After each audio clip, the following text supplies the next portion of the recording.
Thanks, and congratulations to the new alderman, and thank you all for your service. Diane Kruzek here, 10801 East 83rd Street, and business 11780 East 83rd. I'm here to tell you that I do not believe that allowing the overlay is going to revitalize our downtown, nor will it benefit the city in the long run, because it's extremely poor economic decision and poor use of premium space. The Central Business District plan is not antiquated. It's built on timeless and proven design standards for a town square. Check out Mission, Overland Park, Lee Summit, Independence, Grandview, and Joplin. The city may argue the great need for revenue, but building a Wal-Mart could only create false economy. Whatever sales tax dollars we initially gain if they open will eventually be lost when some of the competition drops out. Remember, Save-A-Lot could not compete against all the grocery stores in our town. Hy-Vee, Aldi's, 2 Apple Markets, 2 Wal-Marts. They have groceries. Price Chopper, Save-A-Lot at 87th, and the store, to name a few. If Walmart's adamant about selling groceries, let them take it to the Save-A-Lot. And if they decide to move on, our pristine, unadulterated green space will still be intact for premium development. The property tax that we might collect on 42,000 square feet would be a pittance to what we could get from 100 to 400,000 square feet of multi-use development. More importantly, we could stand to lose that property tax, despite Walmart's claim that they want to pay their fair share. In April 2012, the Iowa Property Tax Appellate Court denied Wal-Mart Property Tax Department's petition for a reduced property tax. They claimed the assessment was not equitable under Iowa code, and the property was assessed for more than the value according to law. Their property was in the city of Ames, Iowa, and Little Ames stood to lose $38,000 in property tax in addition to the tip they'd already given to Walmart. Well, Walmart lost that one, but they do have a penchant for repealing property tax, and it's common throughout the country, and they usually win. Aledo, Illinois lost to Walmart's appeal. Same thing, assessment not equitable. And then there's the story of Athens Township, Pennsylvania, particularly insidious. Again, Walmart files for tax reduction, which was denied, so they appealed in 2011, again, based on assessment inequity. This time, the area business property owners took advantage and successfully petitioned their own property tax reductions. By the time Walmart won their appeal in February 2013, Athens Township was severely impacted financially, as well as all of the tax jurisdictions they support: municipal, fire, school, and police. Walmart's tax reduction, its reduction amounted to 23%. The businesses received from 4.7 to 25% reductions. So the history is out there. The potential exposure to our little town would be significant. We would not only lose our pristine, unadulterated green space, but the revenue that we hope to gain. I'm not given to fear-mongering. The information is out there. The court docs are at your fingertips on the internet, and the stories told by reputable newspapers. The Rock Island promises an increase in our value to the region. And I hope you will consider this. And I would also like to make a statement about the, Alderman Melson made a comment about the sizes. She noticed they can make smaller, they can build smaller. Joplin's, I got 28 to 32,000. These are neighborhood grocery markets. And also, so they can. It's out there on their Walmart corporate site. They also, so there's a little misleading statement by Mr. Clayton. He said they had to have a 42,000 square foot footprint. Also, That's your 5 minutes. okay, thanks. Thank you.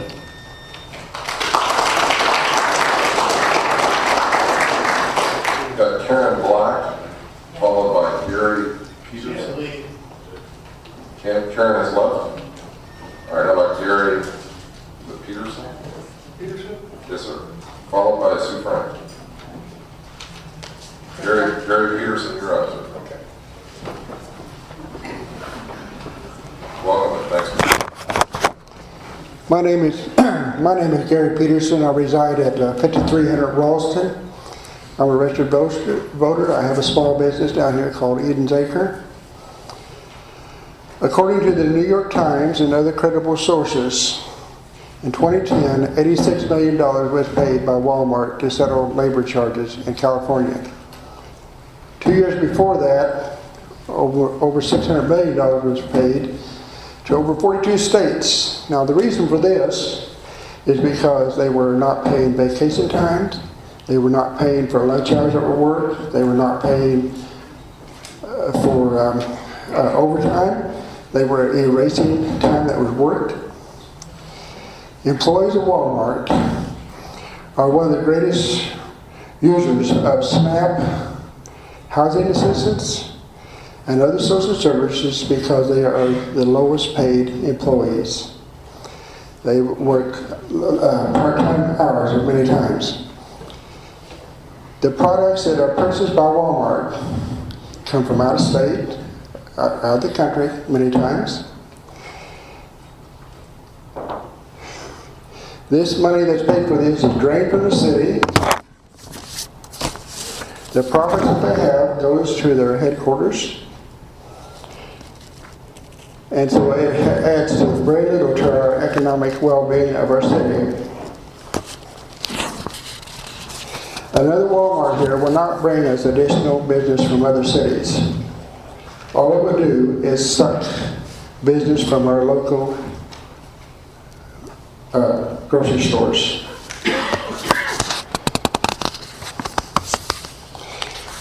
I don't know what the figures were on this crime thing, but we already know that the crime was large down at the other Walmart, and so we have to worry about that. This is a company that has an undesirable record. They are under investigation for bribery by the United States, by the country of Mexico, and a couple other countries, because they were bribing officials to be able to get their stores in ahead of everybody else. I wonder why there was so much secrecy around here about this Walmart store. Were they trying to run it through without anybody knowing anything about it? After we examined the many state and federal laws that have been broken by Walmart, it's no wonder they want to do away with our zoning laws.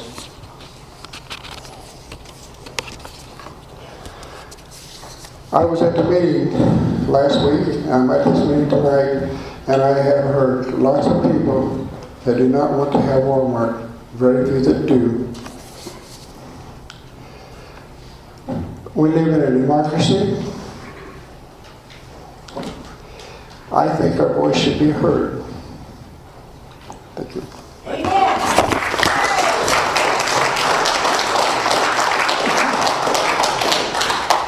Sue Frank is up, followed by Rebecca Dickerson, please.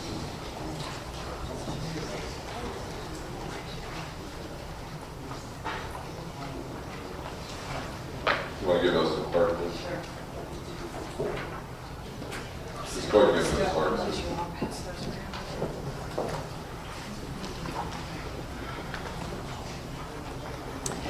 Good evening. My name is Sue Frank. I live I practically live there, I guess. I work at 10014 East 63rd Street, a property adjacent to this proposal. I'm also a resident of Raytown. The handouts that I'm passing around, I needed to make a correction on what this gentleman was saying earlier about not allowing people on their stores of evenings. The fact of the matter is, and you all can look it up on Walmart's website, their corporate website, and they answer the questions. They actually encourage people to spend the night on their property. I think their hope was for RV travelers, but in fact what you have are homeless and transients that cross the country, and there's multiple pages of websites and stories about that and how people can find accommodations in a Walmart parking lot every night. I'm curious because on April 25th, the applicant here had stated that if they did not get approved by the Planning and Zoning Commission, they would withdraw their application. So I have to ask tonight, why are we all here? As aldermen, I hope that you guys understand that this is simply the beginning of Walmart and its lawyers making promises and looking for rules to break. I would prepare yourself for applications for abatements for gas stations, and along with more requests for waivers by one of the richest corporations in the world who refuses to comply with our little Raytown design guidelines and standards. You need to revisit the huge mountain of dirt and debris that was created by the last Walmart that still exists at 350 Highway in Westridge. With this proposal, instead of people dropping their cars and walking around to enjoy our downtown, cars will drive in, drop their trash, and pedestrian bicycle traffic will simply stay away. Given that their corporate policy welcomes overnight parking, you will be facing concerns from residents regarding homeless and transients. As property values start to decline and other stores close, you will be facing the burdens of the increasing needs to protect the public while having less and less revenue to deal with those problems. And then they'll leave too. If this goes forward to a challenge, I do not believe the city is in a good position legally, which, by the way, I swear to tell the truth, the whole truth, and nothing but the truth. Tonight, I don't think anyone was sworn into this public testimony. Spot zoning is always subject to challenge and will be based on the size of the development, the location, the character of the neighborhood, and the effect on property values.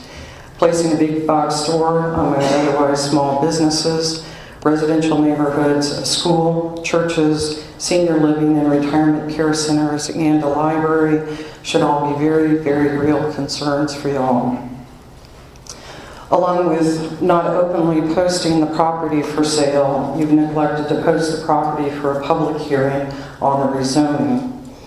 Confusing meeting dates and an overwhelming lack of clear and transparent communication will create problems for you as well. As legislators, it's your job to show due diligence and due process. Otherwise, you will run the risk of losing in court, further wasting taxpayer dollars along the way. As a former BZA member, planning commissioner, and mayor, I have to tell you that this is without a doubt the most incomplete application I have ever seen. I truly appreciate the wisdom of the citizens on the Planning and Zoning Commission that turned it down.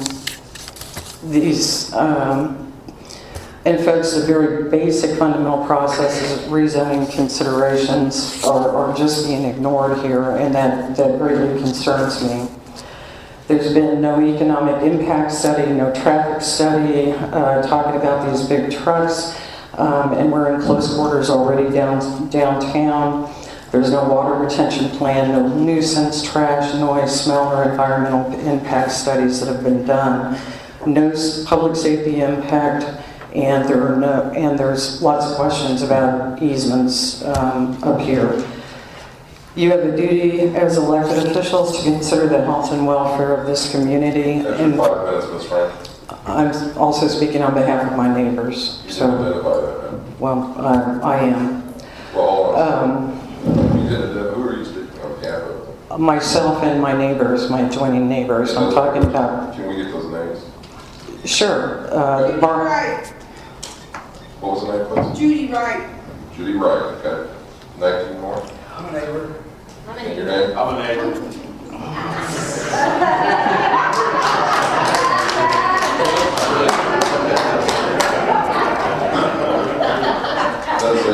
Does the board desire to give another 5 minutes to Ms. Frank?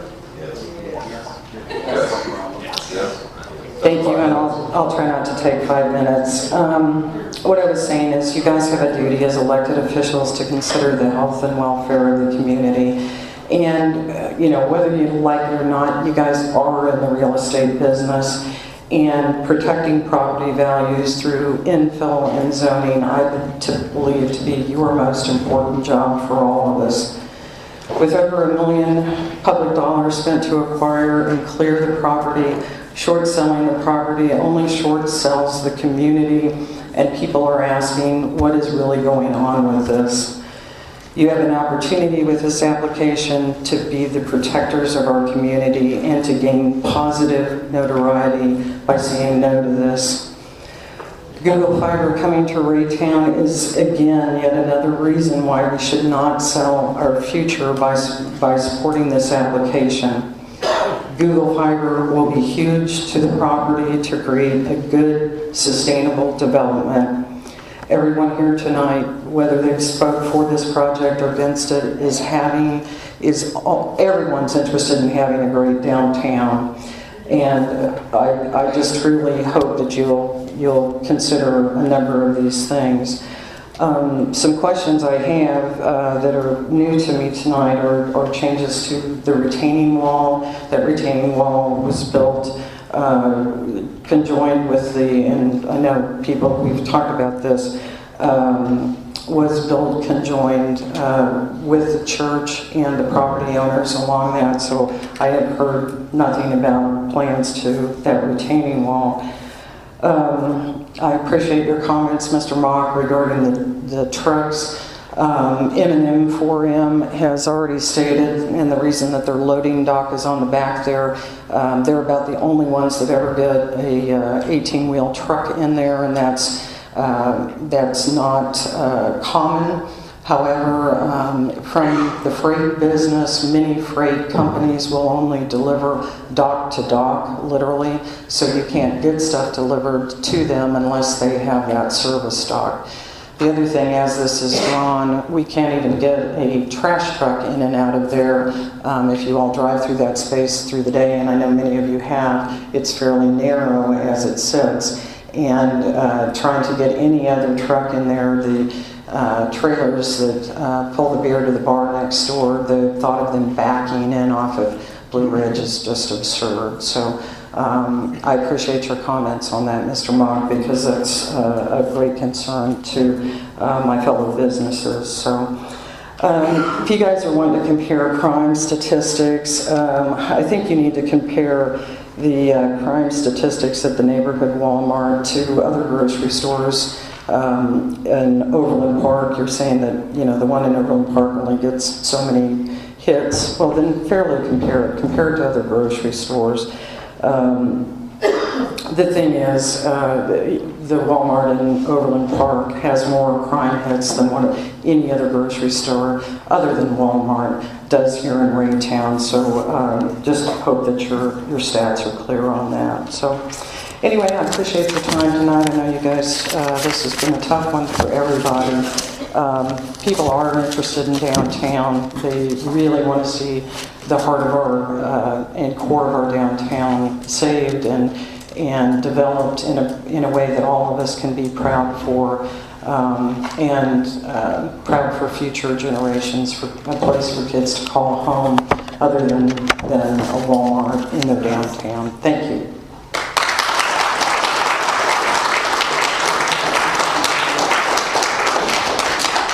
Dickerson, followed by Terry Tuttle. Yes, I want to just thank you all for just devoting your time to this. I know you guys, it's only the second thing on your agenda tonight, and I appreciate that. My name's Rebecca Dickerson, and I'm at 6904 Crisp Avenue. And I really just want to, I could give you lots of statistics and zoning and lines, but really I just want to speak from my heart, just like I did to the planning and zoning, is that, I've grown up in Raytown my entire life. My grandparents coming here and just being here, and I live in Raytown. I love Raytown. I've always loved it. And one of the things I loved most when I was a child was coming downtown for the big parade. I mean, it was one of the biggest parades in the Kansas City, Missouri area. And, we would come and there'd be the floats and just all the things that you can imagine what makes you think about having a hometown feel. And when, originally we did this whole overlay and all of this, envision that again, like, okay, we're going to have this hometown feel. It's going to be Raytown, you know, like it's your hometown in the middle of this big bustleness of the big cities, you know, and I guess I just really want us to have heart. I want us to be proud. I believe we need change. We have a lot of young couples moving into this city with kids, and I honestly, like I told the planning, I have 6 kids of my own, so I definitely, you know, contribute to the population of Raytown. And, you know, but I want my children to grow up and love this city like I love this city. I want them to have more than just a grocery store. Why do I go to Lee Summit to shop, or why do I go other places? Because they have things. I'm not going to, if I live in Lee Summit, I'm not driving to Raytown to come to a neighborhood grocery store. I'm just not. I mean, we have so many grocery stores, and I think this is such a great city, and I want our youth. I mean, I've been a youth pastor for like 9 years, and I want us to have and be part of this. I want them to want to stay here and be part of it. So thank you. Thank you, Madam.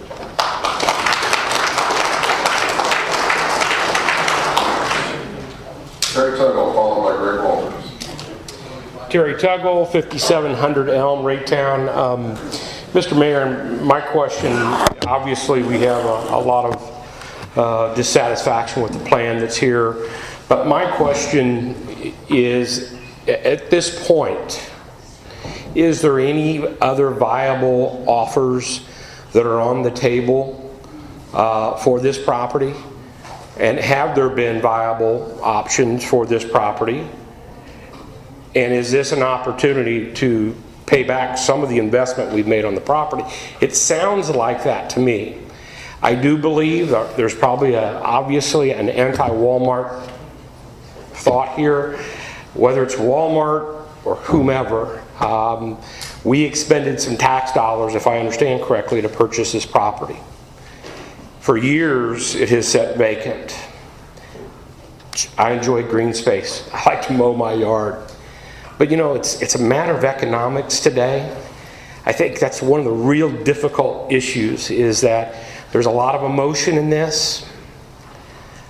But here's a viable organization that I think can bring sales volume, who can bring dollars and tax dollars, regardless of public opinion. Their companies are all over the United States, and they generally are a good corporate leader. Some would debate that, some would disagree. But the point for us in our community is, are we in a position that we say no, and that we have that property sit there for 2014, 2015, 2016, 2017. We want nice shops to come to town 2018, 2019. And my point to you is, this is a difficult decision. It's a matter of economics and the long-term interest. Will this one project be the make or shake of Raytown? Probably not. But I think you all are in a position that says we need to look for the long-term in tax dollars and revenues for our community. So whether that fits the right, I think your leadership with staff have presented a good program. Maybe it needs to be tweaked. Obviously there are many people that have opinions on that, but I would say to you, in the tough decisions that are made, a decision made toward keeping commerce moving, keeping the interaction of business going, and if that's the case that you determine that this is good economic sense, I would encourage you to support that project. Thank you. Greg Walters, followed by Lisa Brightback.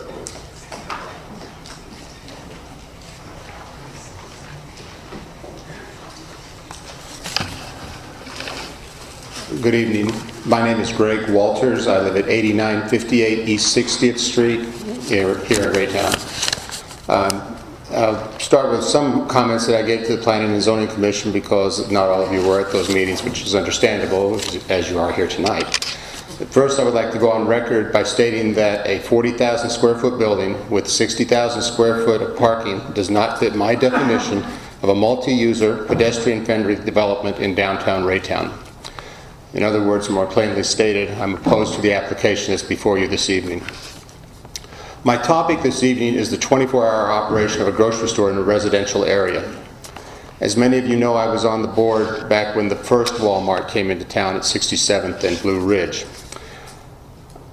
the impact from that store, and I realize it was not the same as this store that's going in here, but I want to stress that what happened as a result of it, the increase in traffic in the surrounding neighborhoods was so great that we had to change our city's traffic code to ban large trucks and even smaller trucks and place weight limits on residential neighborhoods surrounding the Wal-Mart store because truck drivers were simply driving where they wanted to go when they left. 67th Street became such a popular cut through to Wal-Mart that the city had to stripe the roadway and install new signage at every intersection, creating four-way stops on what used to be quiet neighborhood streets. So my point is, that make no mistake about it, a 24-hour grocery in downtown Raytown, which is by definition a residential area surrounded by more residential area, will have a detrimental impact on the quality of life in surrounding neighborhoods. I don't know how you all are going to vote. I've talked to some of you, and I couldn't guess. I didn't know how the planning and zoning would turn out. But if you do accept the application, some things I'd like you to consider. In the previous meetings, Wal-Mart representatives have said that they would change their hours from 6 a.m. to midnight. I consider that to be less than adequate. I consider it to be completely unacceptable. You should have hours that are more like every other residential grocery store. I'm not talking 350 highway mega stores like Hy-Vee or the other Walmart that are open 24 hours, but ones that are tucked away into neighborhood areas. Most of them close around 9 or 10. I have no problem with them opening as early as 5 a.m. in the morning because there are some people in Raytown who do get up early to go to work and it would be a convenience to them. The main thing is you want to quiet your town down in the evening. You don't want to have it running full boat until midnight, and Walmart will draw a lot of people into it. Okay. The Board of Aldermen recently approved a rezoning for a special zoning in downtown Raytown for a tattoo parlor. Part of that approval was an agreement limiting the hours of operation from 8 a.m. to 9 p.m. If you can do it for that small business, you can do that for Walmart. I also want to address one other question, and it has to do with operation at the store during non-retail hours. Will large delivery trucks, and I know some of you touched on this, will large delivery trucks with refrigeration units deliver after regular retail hours? I think this is important because while one of the gentlemen here said that they will not have diesels running refrigeration units, they're probably correct in that because the refrigeration units are run on the trailer portion, which is up above. It's not run by the diesel engine itself. So it could be a diesel engine, it could be a gas engine. The point is it makes noise and it smells bad.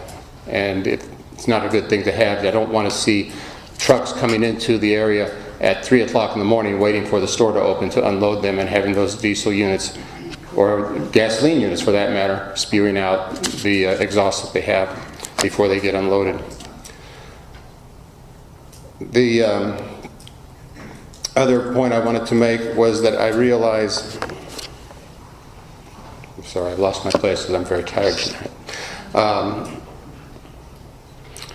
The other question, or the other point I wanted to bring up was that you should also, if you have to do an outright ban of having trucks stay overnight in the lot waiting for someone to come and unload them in the morning, they can wait off-site and then come into the area. So they should be only able to operate during regular business hours so that it does not disrupt the surrounding neighborhoods. So to summarize, I want to say that the operating hours from 5 a.m. till 10 at the latest, 9 a.m. would be or 9 p.m. would be preferred. Delivery hours to match those same times, and ban overnight parking of delivery vehicles on site. And finally, during the comments from Walmart, I realize that they have their instructions from Bentonville and from the people that run Walmart. I wish you give as much emphasis to the instructions that these folks out here are trying to give you when you make your decision. You have a couple weeks to work on it. Please listen to what they have to say. Thank you.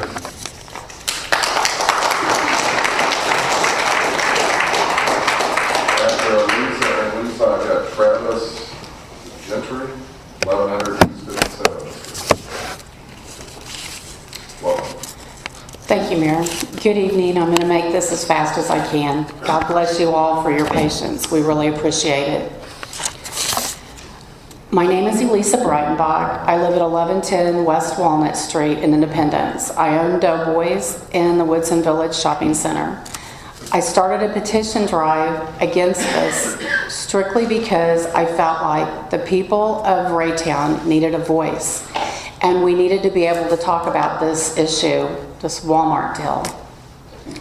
For the record, in Raytown Plaza, there is a business that signed my petition, and the couple is quite upset about this Walmart deal. Also, in Bowen Apartments, we have people who have signed our petition from there too.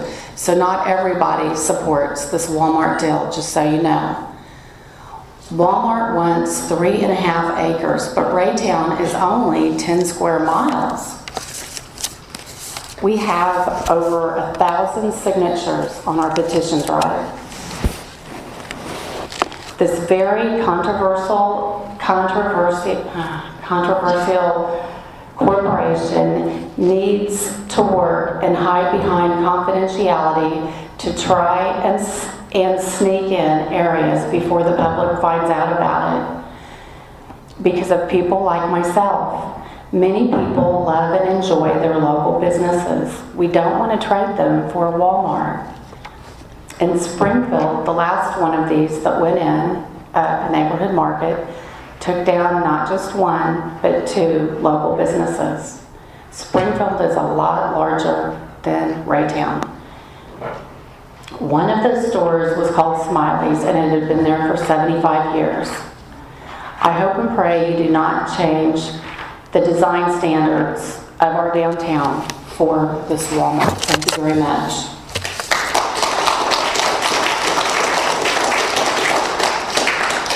Travis, followed by Chris Rathman. And that's, after Chris, I don't have any more silence.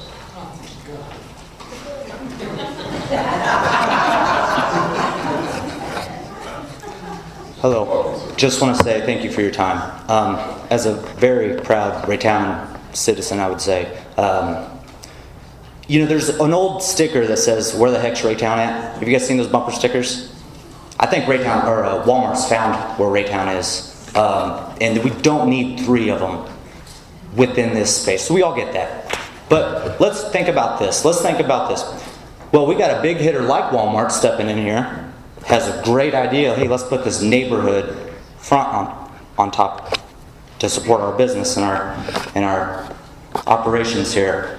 But what about taking it as an educational approach? Is thinking, wow, Google Fiber, one other big hitter, is interested in Raytown. Do you know the potential of Google Fiber? It has totally changed what entrepreneurs can do on a budget.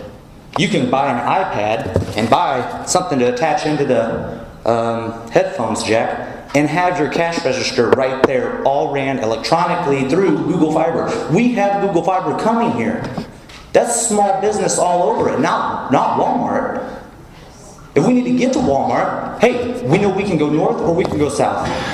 We can use the building next in the north end of Raytown, the old IGA building. We can have our streets and our community back.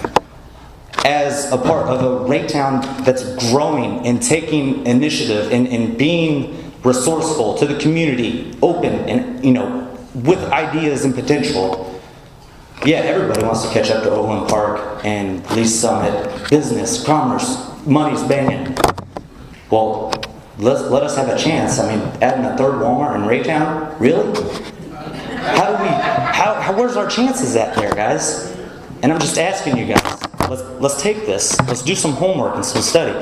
We had an NFL Super Bowl contender, Alden Smith, graduate from Raytown. Tron Liu graduated from Raytown. What if we take that? Raytown High School. We're cramming kids in there. I graduated from Raytown. Kids are crammed. 30, kids to the classroom. What if we made an advanced campus across the street there that drives kids and says, hey, here's a small society. You guys want to open up a little coffee shop with Google Fiber and the internet and, we're marketing. This is what the real world's like. You guys have knocked it in the classrooms out of the park. So now we're going to give you a head start here. And we need to get up as Raytown. Everybody here hears about Raytown's image and what Raytown is. It's not very good. I drive for FedEx Ground. I know what the deliveries are like. Walmart has a schedule, and if you're not there when that schedule is open, you got to come back, or else I can't go home. I haven't done my job. And they are big hitters. They order a lot. They demand their stuff. They are just the players of, okay, well, you don't want to deliver us during lunchtime? Well, I'll find somebody else who will. They're going to control. It's monopoly, guys. We've seen it. And we're just going to let them have it. Another empty parking lot for cars to sit in and speed through. And let's take this and go forward from this. Let's put it back into our schools. Let's put it back into the community. Let's work with Google. Let's get another big corporation to come in here and want to help us out, but not in the right way or not the wrong way of stealing it out from underneath us. That's all I have to say, guys. Thank you.